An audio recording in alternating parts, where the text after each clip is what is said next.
አቶ ታዬ ወርዶፋ ባንድ ክፉ አጋጣሚ ቀንጥሏቸው በሕግ ጥላ ስር ውለው እንደነበር ይናገራሉ። ቀን አልፎ ከማረሚያ ሲወጡ ቀድሞ ያፈሩት ሀብት ተበትኖ ልጆቻቸውም ለጎዳና ተዳርገው እንዳገኟቸው ሲናገሩ ታሪኩ ዛሬ ሆነ እስኪመስል ይቆጫሉ። ያለፈውን ለመመለስ ጉልበት የከዳቸው አቶ ታዬ የልጆቻቸው ጣፋንታ ለሳቸውም ደርሶ ጎዳና እንደወደቁ ይናገራሉ። በተለያየ ምንም በማላውቀው ሁኔታ በሐሰት መስክረውብኝ 15 ዓመት እስራትና 10,000 ብር መቀጫ ፈረዱብኝ። ይግባኝ ጠየቁ። ይግባኙ ቆየብኝ። የኦሮሚያ ጠቅላይ ፍርድ ቤት 4 ዓመት ከሳሰርኩ በኋላ ይግባኙን ውድቅ አድርጎ በነፃ ለቀቀኝ። በነፃ ለቀቀኝ። ቤቴ ንብረቴ በሐራጅ ተሸጧል። የለም ዶሮ የለም ስገባ ልጆቼ ተበታትነዋል። የሉም ለማኝ ሆነዋል። በየመንደሩ በሽተኛ ሆነዋል። በየመንደሩ ልጆቼ ከዚህም በኋላ ህይወት እንደልብ አልሆን ያለቻቸው አቶ ታዬ በእድሜያቸው አመሻሽ ጉልበታቸው ሲልም አይናቸው ሲደክም እጃቸውን ለልመና ዘረጉ። አዲስ አበባ ውስጥ ሰው እየረዳኝ ነው የምኖረው። ሰው እየረዳኝ ነው የምኖረው። በቃ እየረዱኝ ነው። ሰውን ሆዱን አራራልኝ። ሰው ባዳውን ዘመድ ያደረገልኝ። ታክሲ ውስጥም ሆነ መንገድም ሲሄድ ታክሲ ይከፍሉኛል። የሚያስፈልገው ይረዱኛል።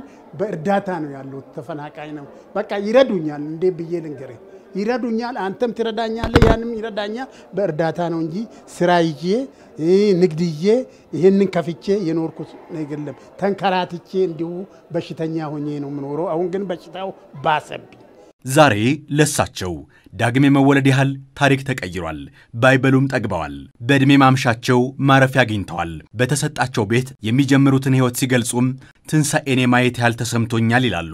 ከሙታን መቃብር ይነሳሉ ሲባል እንደሚባለው እኔ ዛሬ ከመቃብር ነው የተነሳሁ። ሞቼ ከመቃብር ከተቀበርኩበት አፈሩን ደርምሼ ነው የተነሳሁት።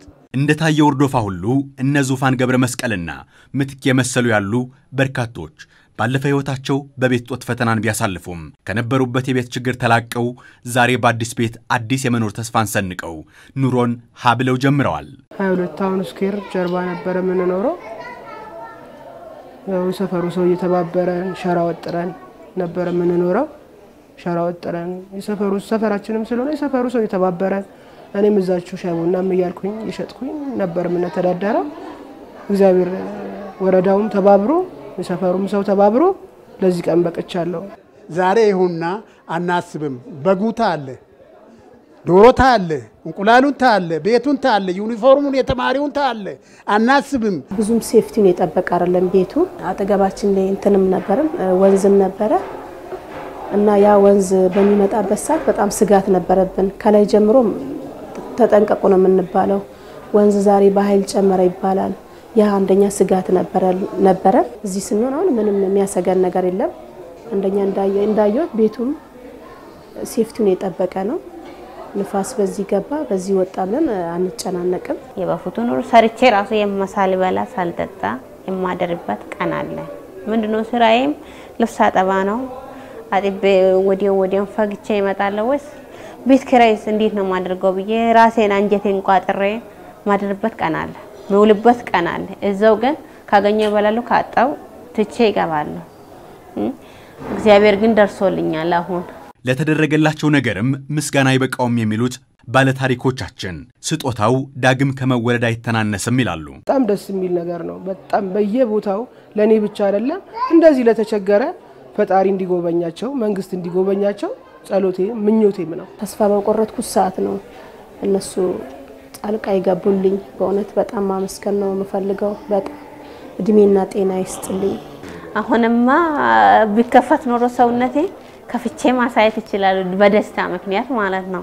ሁሉ ነገር ተሞልቶልኝ ነው። ይሄው ከሞኝታ ተጀምሮ ከኪችን ከሽንት ቤት ከሳሎን ከማድ ማጋራት ያው 50 ኪሎ ዱቄት ዶሮ ዘይት በግ ጭማሪ ማለት ነው። ከመንግስትም ሆነ ከካንቲባው ሆነ ከወረዶችም ሆነ ሁሉም በቃ እግዚአብሔር ዘመናችሁን ይባርከው። እኔ ምለው ምንም ነገር የለኝም። በርግጥም ፍትሃዊ የሆነ የዜጎች እኩል ተጠቃሚነት ጎልቶ ሲታይ ትርጉሙ ከፍ ያለ ነው። ለዚህም ነው ከሁሉም በፊት የፈሰሱ እንባዎች ሲታበሱ የተረሱት ሲታወሱ እርካታው የጎላ ነው የሚሉት የአዲስ አበባ ከተማ አዳነች አቤቤ። የተቸገረን ጠያቂ የሌላቸውን እንደዚህ አይነት የሚፈሱ እንባዎች ሲታፈሱ ማየት ከየትኛውም ስራችን በላይ ያስደስተናል፣ እርካታም ይሰጠናል። ከተባበርን ችግሮቻችንን መፍታት እንችላለን ያሉት ከንቲባዋ የፋሲካ በዓልን ምክንያት በማድረግ ለ65 ሰዎች ከተሰጠው ቤት በተጨማሪ በቀጣይ ለሌሎች አቅመ ደካሞችና የልማት ተነሺዎችም ቤት ይሰጣል ነው ያሉት። የፋሲካ በዓልን ምክንያት በማድረግ 446 ቤቶችን እናንተን ለመሰሉና እንደናንተ በብዙ መንገድ ጎጆ ዘሞባቸው ለነበሩ የከተማችን ነዋሪዎች ጎጆአቸው እንዲቃና ገመናቸው እንዲሸፈንና ንጹህ ቤት ውስጥ እንዲኖሩ የማድረግ ስራ እየሰራን ነው። ከለውጥ ወዲህ 39 ሺህ ያህል ነዋሪዎችን የቤት ባለቤት ማድረግ እንደተቻለም ተመላክቷል።